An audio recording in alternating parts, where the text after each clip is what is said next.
Life partner সিলেকশনের ক্ষেত্রে বা বিয়ের ক্ষেত্রে আপনার আসলে বাজেটটা কত হওয়া উচিত?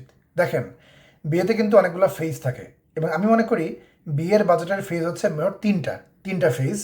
ফেজ নাম্বার ওয়ান হচ্ছে লাইফ পার্টনার সিলেকশন, যেখানে আপনি আপনার জন্য যোগ্য কোনো ছেলে বা মেয়েকে আপনি চুজ করবেন। নাম্বার দুই হচ্ছে বিয়ের যে অনুষ্ঠান সেই বিষয়গুলো। আর নাম্বার তিন হচ্ছে বিয়ের ঠিক পরে, মানে মোটামুটি সংসার সামলায় নেওয়ার জন্য বা সংসার শুরু করার জন্য যে একটা ওপেনিং ব্যালেন্স দরকার, সেই ওপেনিং ব্যালেন্স। তো আসেন আমরা আজকে লাইফ পার্টনার সিলেকশনের বাজেট সম্বন্ধে একটু আলোচনা করি। তো আলোচনার আগে আমি একটা সুন্দর গল্প, যেটা আমার সাথে আসলে ঘটে গেছে, সেই গল্পটা নিয়ে আলাপ করি। তাহলে মোটামুটি বুঝবেন যে ভিডিওটা বানানোর উদ্দেশ্যটা আসলে কি। তো মোটামুটি 2 সপ্তাহ আগে, 2 সপ্তাহ কিনা এক্স্যাক্ট মনে পড়তেছে না, বাট অ্যারাউন্ড সেরকম সময়ই একজন মেয়ে ক্লায়েন্ট আমাকে নক দিলেন এবং বললেন যে তাকে লাইফ পার্টনার সিলেকশনে আমরা কীভাবে হেল্প করতে পারি। তো মোটামুটি আমি তাকে বুঝাই বললাম যে হচ্ছে আমাদের সার্ভিসগুলো কী কী। যেমন তাকে আমি বললাম যে তার রিকোয়ারমেন্টসগুলো আমি হচ্ছে মোটামুটি লিস্ট করব এবং তা নিয়ে সেশন নেব, একটা প্রি ম্যারেজ কাউন্সিলিং করব। তারপর হচ্ছে ম্যারেজ বায়োডাটা তৈরি করতে হেল্প করব। এরপরে ম্যাচ মেকিং সার্ভিস যেটা আমাদের আছে, ওইটাতে আমি হচ্ছে রেজিস্ট্রেশন করে সেই অনুযায়ী তাকে সার্ভিসগুলো প্রোভাইড করব। তো এইগুলা সব শোনার পরে মোটামুটি সে খুব স্যাটিসফাইড হওয়ার পরে জিজ্ঞেস করলেন উনি যে মানে আমাদের রিকোয়ারমেন্ট কি, মানে আমাদের হচ্ছে মানে টাকার যে রিকোয়ারমেন্টটা সেটা আসলে কীরকম। তাকে মোটামুটি আমি হচ্ছে বাজেটটা দিলাম এবং তাকে পুরো বাজেট হিসাব করে দেখাইলাম যে আমাদের সাথে 1 বছর থাকলে এবং 1 বছর আমাদের সার্ভিস নিলে মোটামুটি তার সব মিলায় খরচ হবে হচ্ছে অ্যারাউন্ড 7 থেকে 8 হাজার টাকা। ঠিক আছে, 7 থেকে 8 হাজার টাকা। তো এটা হচ্ছে তাকে মোটামুটি 1 বছরের যে সব মিলায় যে হিসাবটা লাইফ পার্টনার সিলেকশনে আমাদের সাথে থাকলে আর কি, সেটা আমি দিলাম। এখন অন্যান্য অনেক জায়গায় মানে ডিফারেন্ট বাজেট হতে পারে, কারো হয়তো বা অনেক বেশি। আবার কোনো কোনো কেজে কোনো কোনো প্রতিষ্ঠান বলতে পারে যে না, আমাদের হচ্ছে এত বাজেট দরকার নাই, 1 হাজারই আমরা করে দিই, হতে পারে, এটা সেটা আমি বলতেছি না। কিন্তু মেইন পয়েন্টটা হচ্ছে যখন তাকে আমি বাজেটটা বললাম, তখন সে আকাশ থেকে বলল। তার কথা হচ্ছে এরকম যে ভাইয়া, আমি তো হচ্ছে একটা একটা নিম্ন মধ্যবিত্ত ফ্যামিলির মেয়ে। তা আমার পক্ষে তো আসলে এরকম 7 হাজার টাকা 8 হাজার টাকা ব্যয় করে লাইফ পার্টনার সিলেকশন করা আসলে পসিবল না। তো সেক্ষেত্রে আসলে আমি কী করবো? তো এটাকে আমি বুঝাই বললাম যে এটা তো আসলে আপনাকে এখন দিতে হচ্ছে না, মানে 1 বছরের পুরো সার্ভিসের জন্য হচ্ছে এই টাকাটা। তো মোটামুটি উনি ইনসিস্ট করলো যে আসলে এই বাজেটটা ওনার কুলাবে না এবং এটা হচ্ছে মানে অনেকটাই না কমালে আসলে পসিবল হবে না আর কি। তা আমি তখন ওনাকে একটা খুব সিম্পল কোয়েশ্চেন করলাম, সেটা হচ্ছে যে আমি বুঝতেছি যে আপনাদের ফ্যামিলির অর্থনৈতিক সংকট আছে, সেটা ঠিক আছে। কিন্তু মানে বিয়ের ক্ষেত্রে, মানে বিয়ের যে অনুষ্ঠানগুলো হবে, যেমন আমরা বলি না যে মেহেদি সন্ধ্যা বা গায়ে হলুদ, তারপর হচ্ছে রিসেপশন, তাই না, তারপর হচ্ছে বউ ভাত, মানে যাবতীয় যে প্রোগ্রামগুলো হয় আর কি, আপনারা তো সবাই জানেনই এগুলো, এগুলো তো আমাকে বলার কোনো দরকার নাই। তো এই প্রোগ্রামগুলো যে আপনার হবে, এখানে আপনাদের মোট বাজেট কত? নিশ্চয়ই একটা বাজেট তো আছেই, তাই না? তো এখানে মিনিমাম যে বাজেটটা, এটা আসলে কত ধরা হয়েছে? তো উনি বেশ কিছুক্ষণ চিন্তা ভাবনা করলেন, করে বললেন যে আমার তো বোনের বিয়ে হয়েছে। তো বোনের বিয়েতে হচ্ছে মোটামুটি এইগুলা অনুষ্ঠানগুলো মিলায় খরচ পড়ছে হচ্ছে অ্যারাউন্ড 5 লক্ষ টাকা। তা এখন যেহেতু আমার বোনের বিয়ে যেহেতু হয়েছে 3-4 বছর আগে, তো এখন আমি 3-4 বছর পরে তো খরচ একটু বাড়ছে অবভিয়াসলি। তো সেই হিসেবে আমার হয়তো বা খরচ 6 লাখ টাকা বা 7 লাখ টাকা হায়েস্ট হতে পারে, এর বেশি হবে না আর কি। তা আমি তাকে বললাম যে ঠিক আছে আপু, ধরেন যে আমি ধরে নিলাম যে আপনার বিয়েতে অনুষ্ঠানে খরচ হচ্ছে 7 লাখ টাকা। তো এখন আপনাকে আমি যেটা আমি একটু আগেই বললাম ভিডিও শুরুতেই, যে বিয়ের 3টা ফেজ, তার মধ্যে ফেজ নাম্বার ওয়ান হচ্ছে life partner selection. Phase number two হচ্ছে বিয়ের যে অনুষ্ঠানগুলো, সেই বিয়ের অনুষ্ঠানের বিষয়টা। আর ফেজ নাম্বার থ্রি কি, ফেজ নাম্বার থ্রি হচ্ছে যে বিয়ের পরে যে ওপেনিংয়ের জন্য বা বিয়ের যে বা বিয়ের পরে যে একটা বাসস্থান বা হচ্ছে নতুনভাবে যে একটা সংসার শুরু করা, এগুলোর জন্য যে খরচটা, সেই খরচের জন্য কিছু খরচ বরাদ্দ রাখা লাগে। আবার হানিমুনও আছে আবার, তাই না? আচ্ছা, তো এই 3টা ফেজ। তা আমি ওনাকে জিজ্ঞেস করলাম যে আপনার হচ্ছে বিয়ের অনুষ্ঠানে হচ্ছে বাজেট 7 লক্ষ টাকা, কিন্তু আপনার লাইফ পার্টনার সিলেকশনে বাজেট 7 হাজার টাকাও না, মানে 7 হাজার টাকাও আপনার কাছে অনেক বেশি মনে হচ্ছে। তো আপনার কাছে কি মনে হয়, মানে এর কারণটা আসলে মেইনলি কি? তো উনি আমাকে কোনো উত্তর দিতে পারলেন না। উনি হয়তো বা মনে করছেন যে আমি খুব বেশি পুষি বা খুব বেশি পুশ করতেছি। তখন আমি ওনাকে একটু রিল্যাক্স করার জন্য আমি ওনাকে বললাম যে দেখেন আপু, মানে মোটামুটি বিয়ের 3টা ফেজ, এটা আমি আপনাদেরকে এখন বললাম।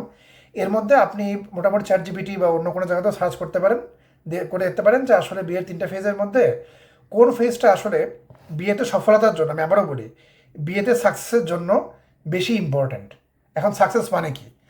সাকসেস মানে কিন্তু এটা না যে আপনি একটা মেয়েকে বা ছেলেকে বিয়ে করলেন, এটা সাকসেস না। সাকসেসটা হচ্ছে আপনি বিয়ে করছেন এবং সেই বিয়েটা আপনার একদম শেষ পর্যন্ত টিকছে এবং সেটা হ্যাপি একটা ম্যারেজ হিসেবে সেটা ছিল। ঠিক আছে, এটা হচ্ছে মেইন বিষয়।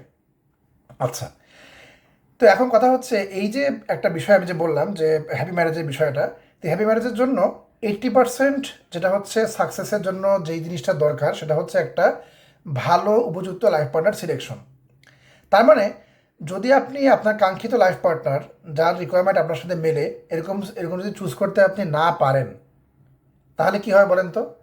তাহলে আসলে আপনি যাই করেন না কেন বিয়ের পরে 80% প্রবাবিলিটি হচ্ছে যে আপনার বিয়েটা আসলে ওয়ার্ক করবে না। আর যদি আপনার বিয়েটা টিকেও যায় তবুও সেটা হবে একটা আনহ্যাপি ম্যারেজ।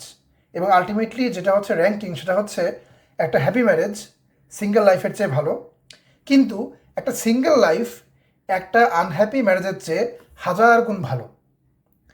তাহলে আপনি কি এখন চাবেন যে হচ্ছে লাখ লাখ টাকা খরচ করে একটা আনহ্যাপি ম্যারেজে যেতে, যেখানে কিনা আসলে আপনার মানে যেটা কিনা আসলে আপনার সিঙ্গেল লাইফের চেয়ে আরও হাজার গুণ খারাপ?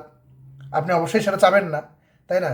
তাহলে এখন বিষয়টা হচ্ছে 80% যেখানে হচ্ছে আসলে গুরুত্ব আপনার হ্যাপি ম্যারেজের জন্য, সেখানে আপনার বাজেট হচ্ছে 100 ভাগের 1 ভাগও না। মানে আপনার বিয়ের অনুষ্ঠানের বাজেটের 100 ভাগের 1 ভাগও না। কারণ কি আমি আবারও বলি, 7 লক্ষ টাকা হচ্ছে ওনার কিসের বাজেট? ওনার বিয়ের অনুষ্ঠানের বাজেট। আর ওনার যে লাইফ পার্টনার সিলেকশনের যে বাজেট সেটা হচ্ছে 7,000 টাকাও না। 7,000 টাকা হচ্ছে 7 লক্ষ টাকার 100 ভাগের 1 ভাগ। যারা অঙ্ক বোঝেন তারা আমার কথা বুঝছেন। তার মানে বেসিক্যালি আপনি বিয়ের অনুষ্ঠানের তুলনায় আপনার লাইফ পার্টনার সিলেকশনকে 1%ও আসলে গুরুত্ব দিচ্ছেন না। বাস্তবতা যেটা আমি সেটাই আপনাকে বললাম। মানে দেখেন, আপনার যে আমার কাছ থেকে সার্ভিস নেওয়া লাগবে এমন কিছু না। আপনার যার কাছ থেকে ভালো লাগে আপনি নেন, বা আপনি অন্য কোনোভাবে আপনি খোঁজেন, কোনো সমস্যা নাই। কিন্তু দেখেন, আপনি যখনই কোনো একটা কিছু অ্যাচিভ করতে চাবেন সেখানে কিন্তু অবশ্যই আপনার শ্রম এবং টাকা দরকার পড়বে।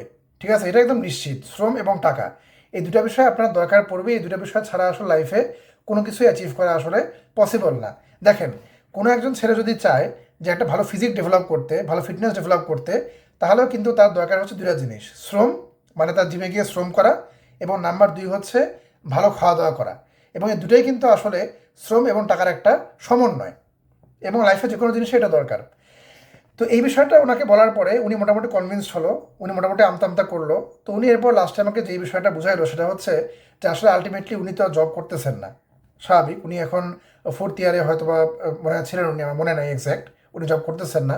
সো যে টাকাটা আসলে উনি ব্যয় করবেন ওটা কিন্তু আলটিমেটলি ওনার আব্বা আম্মার কাছ থেকে নিয়েই ব্যয় করতে হবে।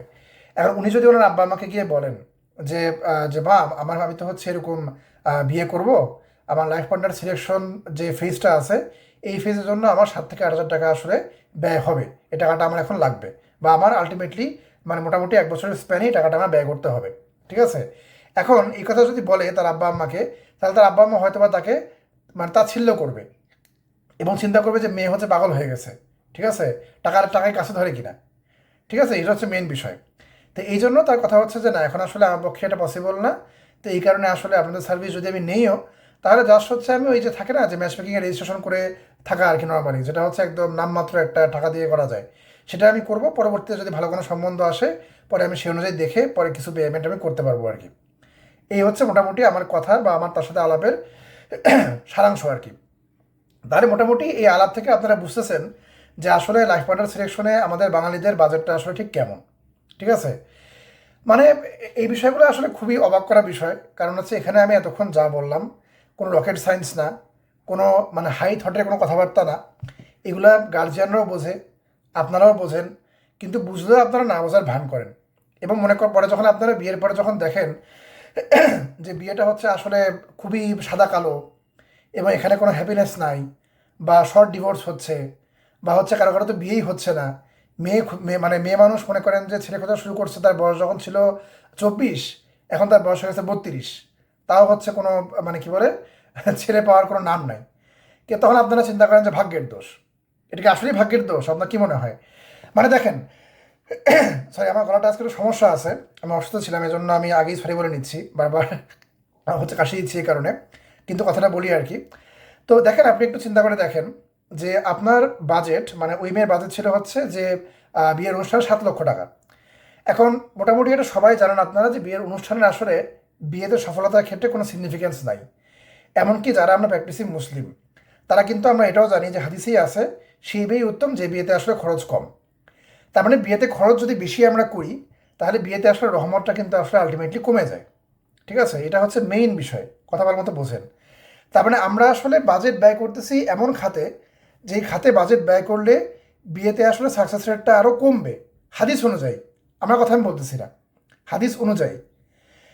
কিন্তু যেই ক্ষেত্রে টাকা খরচ করলে বিয়েতে আমাদের সাকসেস রেটটা আসলে 80% বাড়বে, 80%, সেই ক্ষেত্রে আমরা ওই অনুষ্ঠানের বাজেটের 100 ভাগের 1 ভাগ ব্যয় করার জন্য প্রস্তুত না। এটাই হচ্ছে আমাদের বাঙাল মেন্টালিটি। এবং আমার কাছে মনে হয় শুধু বিয়ে ক্ষেত্রে না, বিয়ে ক্ষেত্রে আমি যেহেতু সার্ভিস দেই এজন্য আমি দেখতেছি এটা, কিন্তু আমার কাছে মনে হয় যে অন্য সকল ক্ষেত্রে, সেটা আপনি চাকরি বলেন, সেলফ ডেভেলপমেন্ট বলেন, বিয়ে বলেন, বা অন্য যে কোনো ক্ষেত্রে বলেন, আমার মনে হয় যে বাঙালিদের মেন্টালিটি খুব সিমিলার এবং খুবই টিপিক্যাল। এবং এই কারণে আসলে লাইফে আমাদের ওই যে একটা যে থ্রাস্ট বা ওই যে ডাইনামিক যে একটা উন্নতি, এটা পাওয়াটা আসলে খুব টাফ হয়ে যায় মাঝে মাঝে। এবং আমরা চিন্তা করি সব মনে হয় আমাদের কপালের দোষ। কিন্তু আমার মনে হয় আমাদের আরেকটু নিজের লাইফের উপর কন্ট্রোল নেওয়া উচিত, ঠিক আছে? এবং নিজের লাইফকে আরেকটু কন্ট্রোল নিয়ে সেই অনুযায়ী নিজেদের যে অর্থ বা নিজেদের যে টাকা পয়সাগুলো, এগুলো আসলে ভালো ভালো খাতে ব্যয় করা উচিত। তাহলে হয়তো আমাদের লাইফে আর কি আরেকটু উন্নতি হবে। ধন্যবাদ সবাইকে। আসসালামু আলাইকুম।